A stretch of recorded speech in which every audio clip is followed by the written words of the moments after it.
नमस्कार दोस्तों। भगवान श्री कृष्ण ने गरुड़ को बताया महाकुंभ 2025 में होगा महाप्रलय। दोस्तों, एक समय की बात है जब पक्षीराज गरुड़ अपने विशाल पंख फैलाए आकाश में उड़ रहे थे। उनकी तेज दृष्टि पृथ्वी के कोने कोने को निहार रही थी।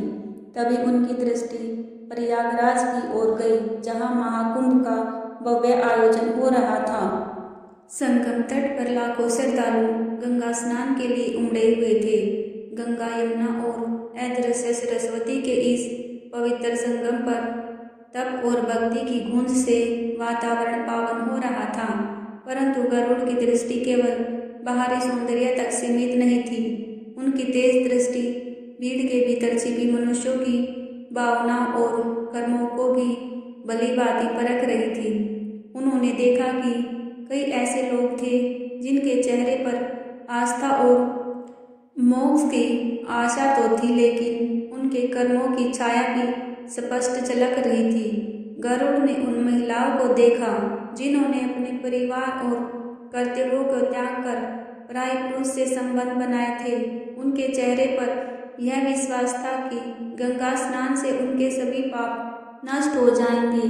उन्होंने उन पुरुषों को भी देखा जिन्होंने जीवन भर अपने स्वार्थ के लिए अपने परिवार को कष्ट दिए, परंतु अब पवित्र स्नान से मोक्ष की उम्मीद कर रहे थे।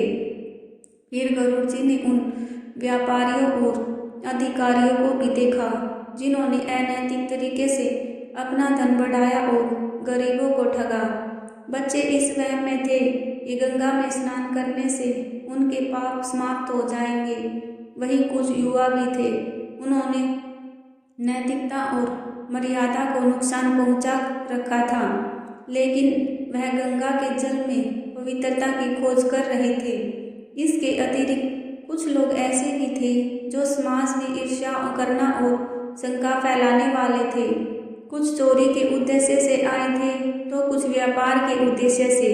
वे सभी उस संगम तट पर पवित्रता का आभास लेकर पहुंचे थे।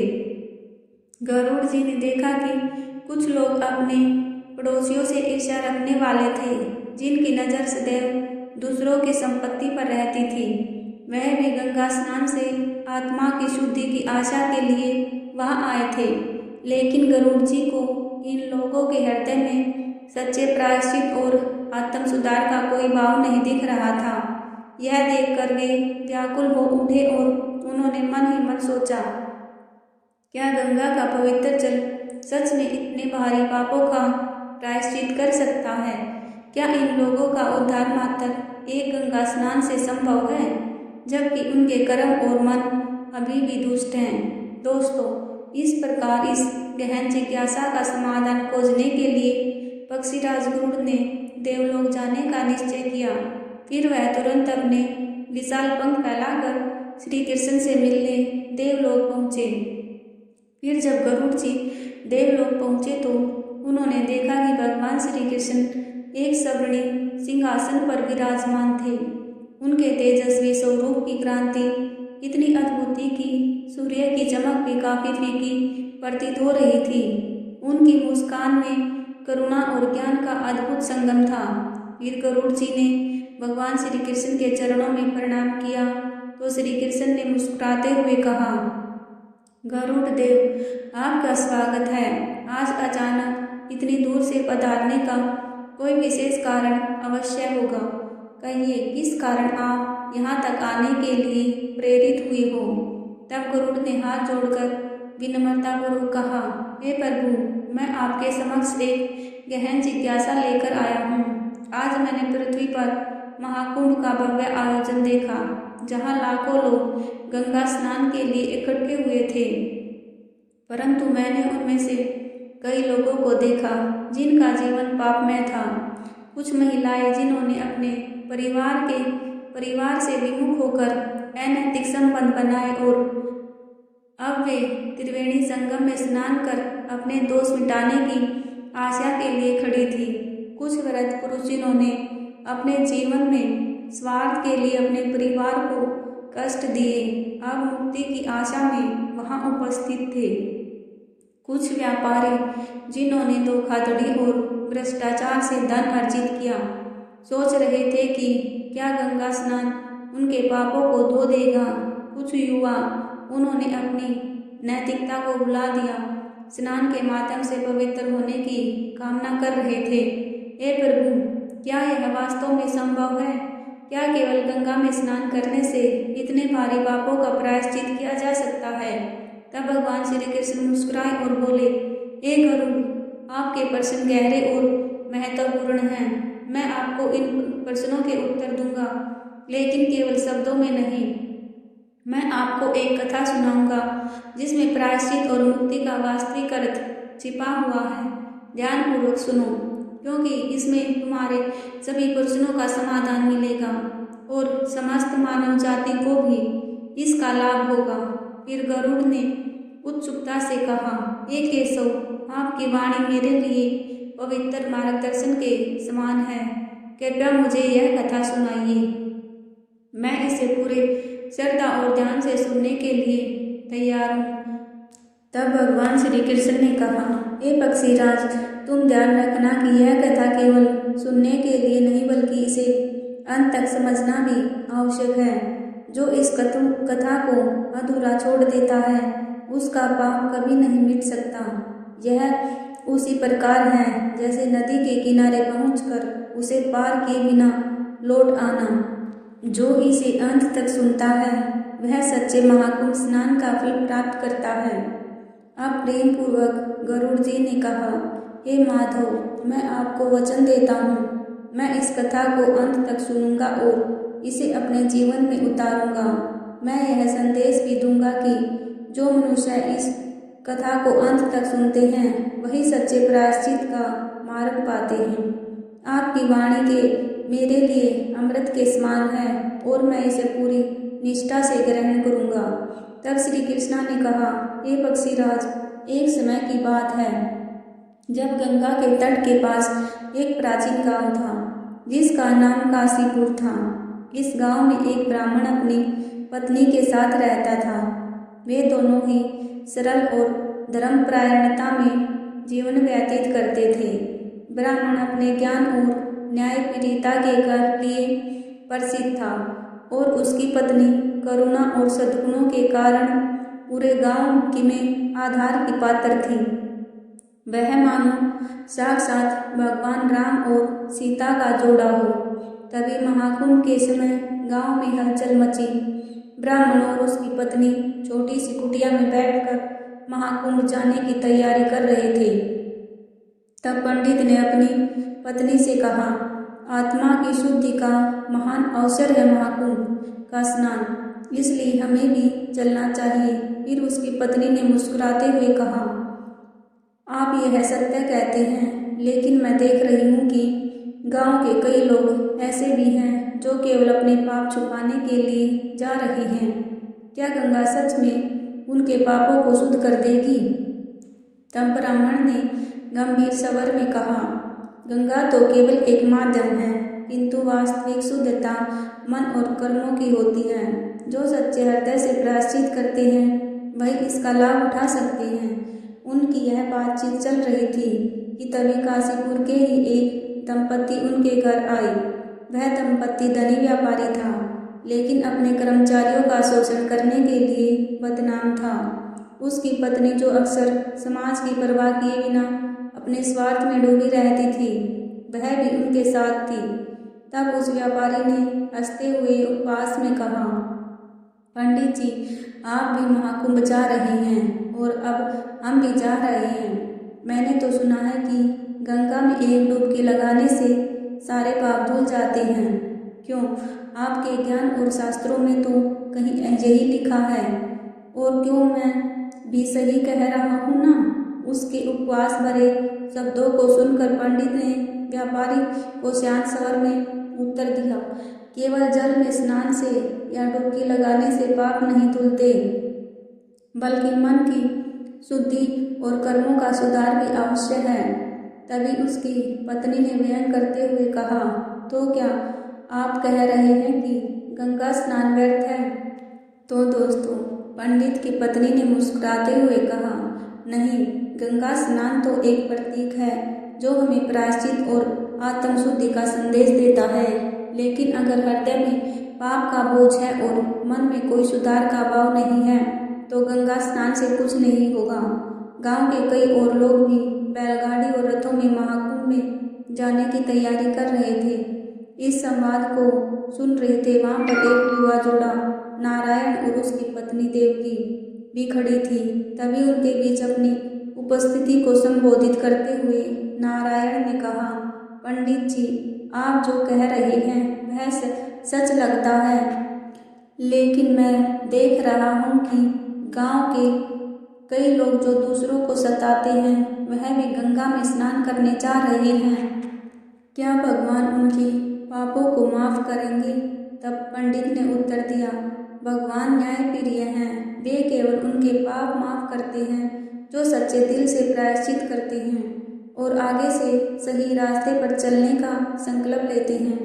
वहीं दूसरी ओर सभी लोग अपने रथों और बैलगाड़ियों में बैठकर महाकुंभ की ओर रवाना हुए।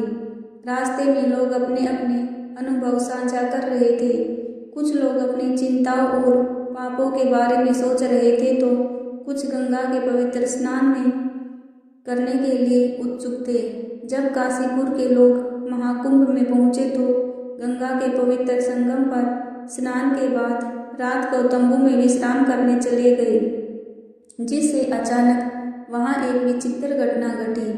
आधी रात को कुछ तंबुओं में आग लग गई और देखते ही देखते उस आग ने कई तंबुओं को अपनी चपेट में ले लिया। अब वह आग इतनी तेज बढ़ गई कि चारों ओर अराजकता फैल गई, जिससे लोग जान बचाने के लिए इधर उधर भागने लगे।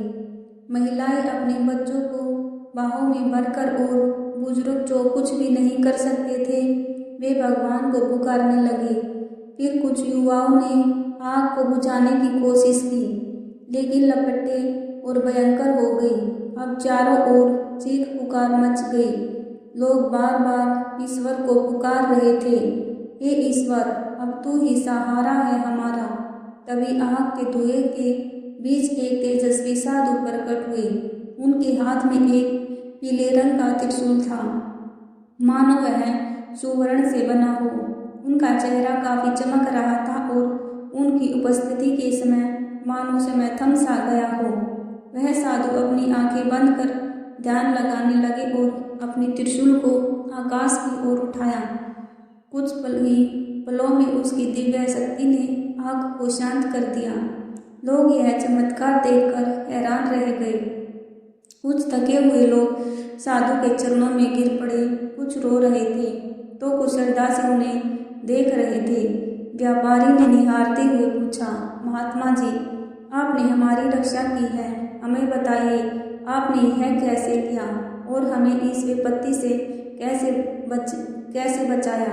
तब उस तेजस्वी साधु ने शांत और करुणामय स्वर में उत्तर दिया, मैं केवल एक माध्यम हूँ। तुम्हारी प्रार्थना ने मुझे यहाँ खींच लिया, लेकिन याद रखो, यह आग केवल तुम्हारे तंबू में नहीं लगी थी। यह आग तुम्हारे कर्मों की थी जो तुम्हारे भीतर जल रही थी। तुमने अपनी प्रार्थना और श्रद्धा से इसे शांत करने का मार्ग पाया है, लेकिन इसे पूरी तरह बुझाया तभी संभव है जब तुम अपने जीवन में सत्य, धर्म और प्रायश्चित का मार्ग अपनाओगे। भगवान श्री कृष्ण ने कहा, हे पक्षीराज। वहीं पास में बैठे एक पंडित ने फिर पूछा, हे महात्मा, हम सभी जानते हैं कि गंगा का जल पवित्र है, लेकिन क्या केवल गंगा में स्नान करना हमारे पापों को धो सकता है? क्या इससे हम मुक्ति पा सकते हैं? तब साधु ने पंडित की ओर स्नेह भरी दृष्टि से देखा और बोले, हे ब्राह्मण, यह प्रश्न हर धर्म प्रायण व्यक्ति के मन में उठता है। याद रखो, गंगा में स्नान केवल एक प्रतीक है। यह तुम्हें आत्मचिंतन और प्रायश्चित का मार्ग दिखाने के लिए है, लेकिन यदि मन और आत्मा शुद्ध नहीं है तो केवल गंगा स्नान हमारे पापों को नहीं धो सकता। पंडित ने फिर से पूछा, महात्मा, सच्चे प्रायश्चित का मार्ग क्या है? जो लोग अपने जीवन में बड़े से बड़ा पाप करते हैं उनके लिए मुक्ति का रास्ता क्या है? तब साधु महात्मा ने शांत स्वर में उत्तर दिया, सच्चा प्रायश्चित तब होता है जब तुम अपने पापों को स्वीकार करते हो और उन्हें सुधारने का संकल्प लेते हो। परिवार को धोखा देना, लालच और धोखाधड़ी से धन कमाना, अनैतिक संबंध बनाकर समाज को दूषित करना और घृणा, धोखा और बुरे मन से किसी का बुरा करना, यही सबसे बड़े पाप हैं। केवल गंगा में स्नान करना इन्हें धोने के लिए पर्याप्त नहीं है, इसलिए तुम्हें अपने कर्मों को भी सुधारना होगा। साधु ने सभी को संबोधित करते हुए कहा, सुनो, गंगा का पवित्र जल तुम्हारे परिवर्तन का प्रतीक है, लेकिन यह परिवर्तन तभी संभव है जब तुम इसे अपने हृदय में अपना पाओगे। अपने पापों को स्वीकार करना पहला कदम है, किंतु उन्हें सुधारने का संकल्प लेना ही वास्तविक प्रायश्चित है। बिना किसी स्वार्थ के दूसरों की सहायता करो, सत्य, धर्म और प्रेम का पालन करो। सच्चा पुण्य वही है जिससे तुम्हारा हृदय शुद्ध हो और तुम्हारे कर्म निस्वार्थ हो। फिर उन्होंने आगे कहा, भगवान केवल उन्हीं के पाप क्षमा करते हैं जो सच्चे मन से सुधार की राह पर चलते हैं। यदि तुम यह सोचते हो कि केवल बाहरी कर्मकांड ही तुम्हें पवित्र कर देंगे तो यह तुम्हारा भ्रम है। असली पवित्रता तुम्हारे मन और आत्मा में है। सत्य बोलो, दान करो और सेवा का मार्ग अपनाओ, यही मुक्ति का मार्ग है। सभी लोग साधु के वचनों को ध्यानपूर्वक सुन रहे थे। उन्होंने फिर कहा, पंडित और काशीपुर के निवासियों, याद रखो कि गंगा में स्नान तुम्हारी आध्यात्मिक यात्रा की शुरुआत है, अंत नहीं। यह तुम्हें प्रेरणा देती है, लेकिन असली परिवर्तन तुम्हारे कर्मों से में होना चाहिए। सत्य, सेवा और प्रेम तुम्हें जीवन की सही दिशा देंगे। पंडित ने साधु के वचनों को गंभीरता से सुना और विनम्रतापूर्वक कहा, महात्मा जी, आपकी वाणी ने हमारे जीवन का मार्गदर्शन कर दिया है। हम आपके उपदेशों को आत्मसात करेंगे और अपने पापों को सुधारने का प्रयास करेंगे। फिर साधु ने सभी को आशीर्वाद दिया और वहां से विदा हो गए। इसके बाद काशीपुर के लोग गंगा स्नान के वास्तविक महत्व को समझ सके और सच्चाई, सेवा तथा प्रेम के मार्ग पर चलने का संकल्प लिया। इसी तरह भगवान श्री कृष्ण ने भी गरुड़ को उपदेश देते हुए कहा, हे गरुड़, अब मैंने आपके सभी प्रश्नों के उत्तर दिए हैं। फिर गरुड़ ने श्री कृष्ण से विनम्रतापूर्वक कहा, हे भगवान, आपकी कथा के माध्यम से मुझे अपने सभी सवालों के उत्तर मिल गए हैं। अब मैं समझ गया हूँ कि सच्चा प्रायश्चित केवल आत्मा की शुद्धता और निस्वार्थ कर्मों से ही संभव है। आपकी कृपा से मुझे जीवन का सच्चा मार्ग मिल पाया है। अब मैं संतुष्ट होकर अपने धाम लौटता हूँ। इतना कहकर पक्षीराज गरुड़ ने श्री कृष्ण को प्रणाम किया और आकाश की ओर उड़ चला। फिर उनके मन में अब पूर्ण शांति और संतोष था। उन्होंने निश्चय किया कि इस दिव्य ज्ञान को भी संसार में फैलाएंगे। दोस्तों, आपको ये कथा कैसी लगी कमेंट बॉक्स में ज़रूर बताएं और जय श्री कृष्णा लिखना न भूलें। वीडियो पसंद आई हो तो लाइक शेयर जरूर करें और ऐसी ही बहुत सारी कहानियों को सुनने के लिए चैनल को सब्सक्राइब जरूर करें। वीडियो में अंत तक बने रहने के लिए आप सभी का धन्यवाद।